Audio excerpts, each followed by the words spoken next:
ഇതാണ് ഞങ്ങൾ നാട്ടുകാരുടെ സ്വന്തം തറവാട്. പണി പൂർത്തിയായി വരുന്നേയുള്ളൂ. ഈ തറവാടിന്റെ മുറ്റത്ത് നിന്നും മുഴപ്പിലങ്ങാടുള്ള മറ്റൊരു തറവാട്ടിലേക്കുള്ള മനോഹരമായ ഒരു യാത്രയുടെ കഥയാണ് ഞാനിന്ന് നിങ്ങളോട് പറയുന്നത്.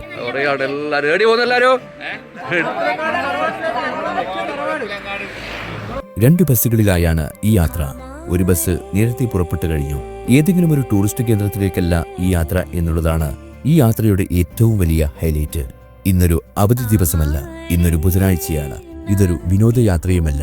എന്നിട്ടും ഈ നാട്ടുകാർ എത്ര ഉത്സാഹത്തോടെയാണ് ഇങ്ങനൊരു യാത്രയ്ക്ക് തയ്യാറെടുക്കുന്നതെന്ന് മറ്റു നാട്ടുകാർ കണ്ടുപിടിക്കണം. പുഴക്കര എന്ന ഗ്രാമത്തിലെ നിറസാന്നിധ്യമായ സലാംകിയാണ് യാത്രയ്ക്ക് നേതൃത്വം നൽകുന്നത്.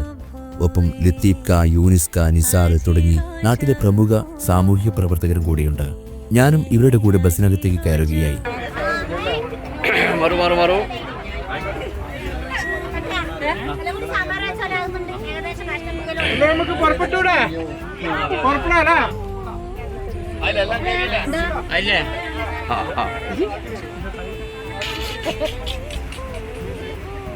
അർത്ഥമില്ലാത്ത ആൾക്കാർ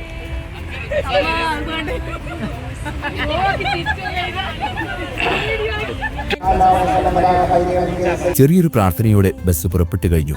പോകുന്ന വഴിയിൽ ഇനിയും ധാരാളം ആൾക്കാർ കയറുവാനുണ്ട്. ഒരു വിനോദയാത്രക്ക് നൽകാൻ കഴിയാത്ത ആനന്ദം നൽകുന്ന, സന്തോഷം നൽകുന്ന, സമാധാനം നൽകുന്ന ഈ യാത്ര എങ്ങോട്ടേക്കായിരിക്കും? യാത്രക്കാർക്കായുള്ള ബിരിയാണിയും കൊണ്ടുള്ള ലത്തീഫ് ഖാന്റെ വരവ് എല്ലാവരിലും സന്തോഷത്തിന്റെ ചിരി പടർത്തുകയായി.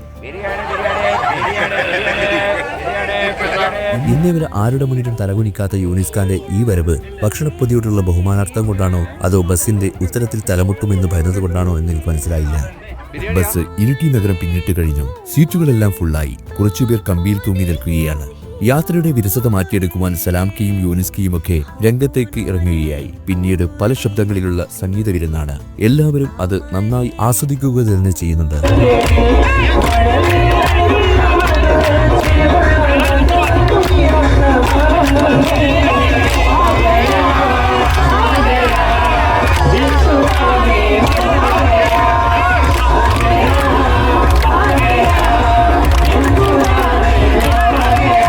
ബസ് മുഴപ്പിലങ്ങാട് എത്തിയിരിക്കുകയാണ്.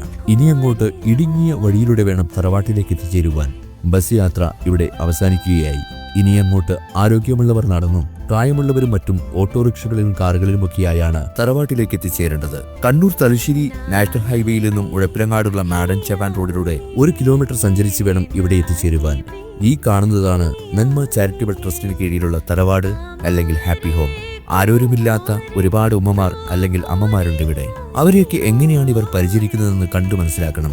ഒപ്പം 75ഓളം ഭിന്നശേഷി വിദ്യാർത്ഥികൾ, ഒരിക്കലും തിരക്കൊഴിയാത്ത 11 ഡയാലിസിസ് മെഷീനുകൾ, അങ്ങനെ നീണ്ടുപോകുന്നു. 1 രൂപ പോലും ഈടാക്കാത്ത തറവാടിന്റെ സേവനപാതയിലെ സംഭാവനകൾ. മുഴപ്പിലങ്ങാടുള്ള ഈ തറവാട് വീട് ഒരു സന്തോഷ ഭവനം തന്നെയാണ്. നമ്മുടെയൊക്കെ വീട് പോലെ ധാരാളം അംഗങ്ങളുള്ള, എല്ലാ സൗകര്യങ്ങളുമുള്ള മനോഹരമായ ഒരു വീട്. സമയത്തിന് മരുന്നും ഭക്ഷണവും വസ്ത്രവും ഒക്കെയുള്ള അതിസുന്ദരമായ ഒരു വീട്. സമൂഹത്തിൽ അവശതകൾ അനുഭവിക്കുന്ന ഒരു വിഭാഗമാണ് ഇവിടെ കഴിയുന്നത്. എങ്കിലും അവരൊക്കെ ഇവിടെ നമ്മളെക്കാൾ സുന്ദരമായി ജീവിക്കുകയാണ്. ഞങ്ങളെല്ലാവരും ഒരു ഹാളിൽ ഒരുമിച്ച് കൂടുകയാണ്. ഈ സ്ഥാപനത്തെക്കുറിച്ചും അതിന്റെ പ്രസക്തിയെക്കുറിച്ചുമൊക്കെ പലരും വിവരിക്കുകയായി. ഇത് സമീർ കോയക്കുട്ടി. ഇദ്ദേഹമാണ് ഈ ട്രസ്റ്റിന്റെ ഇപ്പോഴത്തെ ചെയർമാൻ. ഇങ്ങനെയൊരു ട്രസ്റ്റ് നടത്തിക്കൊണ്ടുപോകുവാൻ ഓടിപ്പാഞ്ഞ് കഷ്ടപ്പെടുന്ന ഒരു പാവം മനുഷ്യൻ. ഇതുപോലെ ഒരു സ്ഥാപനമാണ് എന്റെ നാട്ടിൽ പണി പൂർത്തിയാകാനിരിക്കുന്നത്. അത് എത്ര വലിയ ആശയമാണെന്ന് എനിക്ക് ഇവിടെ വന്നപ്പോഴാണ് മനസ്സിലായത്. പണമില്ലാതെ ചികിത്സ നിഷേധിക്കപ്പെടുന്നവർക്കായി ഇത്തരം സ്ഥാപനങ്ങൾ ഓരോ നാട്ടിലും ഉണ്ടാവേണ്ടത് തന്നെയാണ്. എന്റെ നാടായ പുഴക്കരയിൽ ഉയർന്നു വരുന്ന തറവാട് എന്ന സന്തോഷ ഭവനത്തിന്റെ പ്രസിഡന്റാണ് ഈ ഇരിക്കുന്ന അയ്യൂബ് ഹാജി. തിരക്കു പിടിച്ച ഈ കാലഘട്ടത്തിൽ ആരോരുമില്ലാത്തവർക്ക് വേണ്ടി ഭൗതികമായി ഒരു പ്രതിഫലവും ആഗ്രഹിക്കാതെ ആത്മാർത്ഥമായി പ്രവർത്തിക്കുന്ന ഒരു കൂട്ടം പച്ചയായ മനുഷ്യരെ ഞാനിന്ന് ഇവിടെ കണ്ടു. സ്നേഹിക്കാൻ മാത്രം അറിയുന്ന ഒരു കൂട്ടം മനുഷ്യർ തന്നെയാണ് ഈ ട്രസ്റ്റിന്റെ ഭാരവാഹികൾ. നമ്മൾ പലപ്പോഴും ലീവെടുത്ത് പല സ്ഥലങ്ങളിലും ടൂർ പോകാറില്ലേ? അതിനുവേണ്ടി ചിലവഴിക്കുന്ന പണത്തിന് കയ്യും കണക്കും ഉണ്ടാകാറില്ല. ഞങ്ങളുടെ ഈ യാത്ര ചൂണ്ടിക്കാണിക്കുന്നത് നിങ്ങൾ ചിലപ്പോഴെങ്കിലും ഇത്തരം സന്തോഷ ഭവനങ്ങളിലേക്കും യാത്ര തിരിക്കണം. അതൊരു പക്ഷേ ഒരു വിനോദ കേന്ദ്രത്തിന് നൽകാൻ കഴിയാത്ത ഒരുപാട് പാഠങ്ങൾ നിങ്ങൾക്ക് നൽകും. സ്നേഹവും കരുണയും എന്താണെന്ന് നിങ്ങളുടെ കുട്ടികൾ മനസ്സിലാക്കും. അതുകൊണ്ട് നിങ്ങളുടെ പല യാത്രകൾക്കിടയിൽ ഒരു യാത്ര ഇത്തരം സന്തോഷ ഭവനങ്ങളിലേക്കാവട്ടെ. ഞങ്ങൾ ഇവിടെയൊക്കെ ചുറ്റിക്കണ്ടു. ഇവിടെ പല അവസ്ഥയിലുള്ള രോഗികളും ആരോഗ്യമില്ലാത്തവരുമൊക്കെയുണ്ട്. പക്ഷേ അവർക്കൊക്കെ സദാസമയം സന്തോഷം പകർന്നുകൊണ്ട് സ്വന്തം അമ്മയെ പരിചരിക്കുന്ന പോലെ തന്നെ ചേർത്ത് പിടിക്കുന്ന ഹൃദയമുള്ള ഒരുപാട് സ്റ്റാഫുകളെയും ഞാനിവിടെ കണ്ടു. വീഡിയോ എടുക്കുന്നതിലും പ്രചരിപ്പിക്കുന്നതിലൊന്നും ഇവർക്ക് യാതൊരു താല്പര്യവുമില്ല.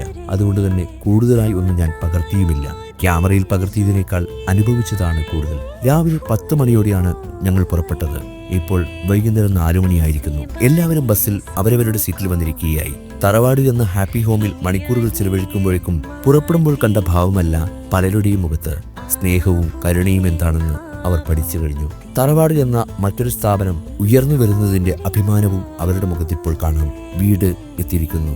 സലാം ഖാന്റെ നിഷ്കളങ്കമായ ചിരി സമ്മാനമായി ഏറ്റുവാങ്ങി ഞാൻ ബസ്സിൽ നിന്നും പുറത്തേക്കിറങ്ങുകയായി. മനോഹരമായ ഒരു ദിവസം, മനോഹരമായ ഒരു യാത്ര. അന്തസ്സുള്ള അർത്ഥമുള്ള ഈ യാത്ര ഇവിടെ അവസാനിക്കുകയാണ്. ഞാൻ നിങ്ങളുടെ സ്വന്തം മിസ്റ്റർ പുഴക്കര. മറ്റൊരു കഥയുമായി വീണ്ടും വരാം. Till then bye bye.